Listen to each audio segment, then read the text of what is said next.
और नवरात्रे में भी देवी की आराधना का एक स्मरण का सुख है महाराज। ज्योत का विधान है, नवरात्रे में देवी की ज्योत लगती है, अखंड ज्योति लगती है, जवारे बुआए जाते हैं, कलश लगता है। ज्योत का भी विधान है।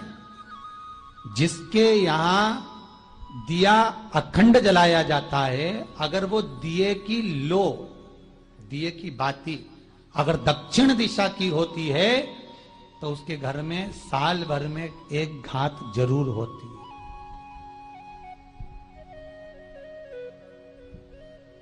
जो दिया अखंड जलता है उसकी बाती का मुख दक्षिण का नहीं होना चाहिए।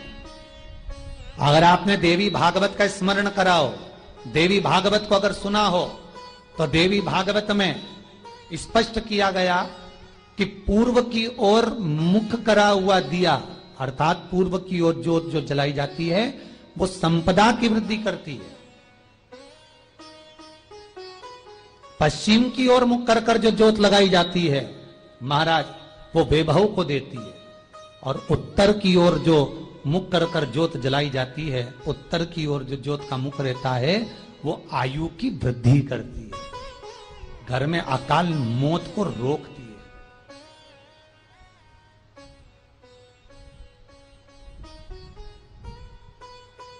नवरात्रे का जो भाव तत्व है उसको भी अच्छे से समझ लेना। दक्षिण की ओर ज्योत ना लगाएं। अगर आपको लगाना है पूरब की लगाएं, पश्चिम की लगाएं या उत्तर की लगाएं।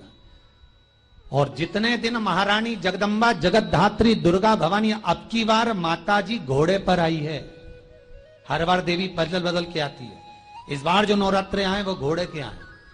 तो घोड़े पर जो देवी जी आती है वो समृद्धि को देने वाली आती है, लक्ष्मी की वृद्धि करने वाली आती है। जैसी घोड़े की रफ्तार होती है उस रफ्तार से लक्ष्मी घर में आती है। तो ये मत सोचना कि कोरोना महामारी ने हमको नीचे गिरा दिया या कोरोना महामारी ने रोक दिया, कमाई के स्रोत रोक दिए, धन रोक दिया।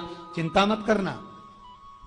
मेरी मां जगत जननी दुर्गा भवानी अब की बार घोड़े पर आई है। साल भर में इतना धन दे देगी कि आपने पीछे के 4 साल में नहीं कमाया होगा, इतनी मेरी मां भंडार भर देगी। ये घोड़े पर आई है, कोई साधारण नहीं हो सकता।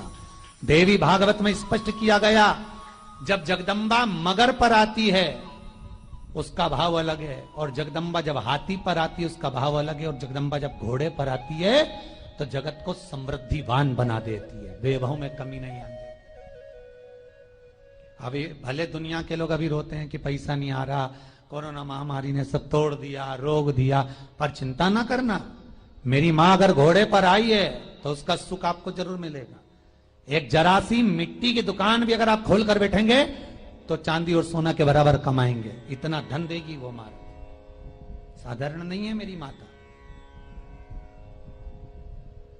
तात्विक सुख का आनंद देने वाली, लाभ तत्व प्रदान करने। और नवरात्रे में भी अगर आपकी कोई कामना है, आपकी अगर इच्छा है, आपका मन है, तो जगत जननी की आराधना करो। पति और पत्नी में अगर क्लेश है तो जगदम्बा के मंदिर में मक्खन चढ़ाओ, प्रेम बढ़ जाएगा। आपको लगता है कि पति कोई अन्य स्त्री से लगा हुआ है या परिवार टूट रहा है, तलाक तक पहुंच गया है, तो माता के मंदिर में आप ध्वजा लगवाइए, उस ध्वजा पर मक्खन लगाकर लगवाइए, आपको लाभ मिलेगा। महाराज, यदि आपको लगता है कि बच्चे बहुत ज्यादा अपशब्द बोल रहे हैं, मुंह चला रहे हैं और प्रेम नहीं रख रहे, तो माता के मंदिर में लाल पुष्प, लाल चंदन और लाल चूड़ी मां को समर्पित करिए, प्रेम बढ़ेगा। बच्चा कभी आप जी से कम नहीं बोलेगा, प्रेम की भाषा निकलेगी मुझसे। मां जगत जननी की आराधना, जगदम्बा की उपासना। नवरात्रे में 9 दिन में से कोई एक दिन ऐसा ले लो जिस दिन कन्याओं का भोजन कराओ, साथ में उनको लाल चुनरी ओढ़ाओ या कोई लाल वस्त्र, लाल पूजन की सामग्री उनको दो, सुख मिलेगा, आनंद आएगा।